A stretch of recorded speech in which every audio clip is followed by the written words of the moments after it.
It's not always the case that when you apply for a job that you need to have a CV, because sometimes the employer wants you to complete their own application form.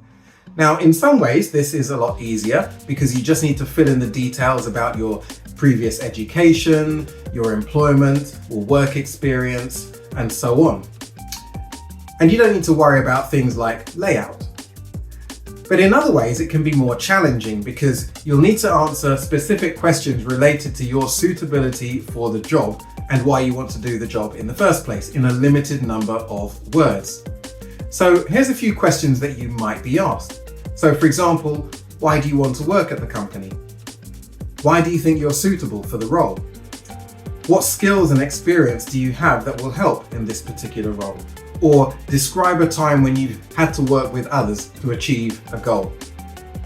Ultimately, in the questions that they're asking, they want to know that you really want to work for the company. They want to know you understand the role and that you've got the right credentials.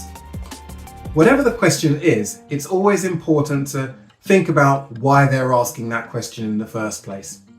What do they want you to demonstrate? And for this, always refer to the job description and the person specification for the role. That's really so you can get a really good grasp of the skills and qualities that are needed for that particular role. And then you can just make sure that you answer the questions that demonstrate that you have these skills and qualities.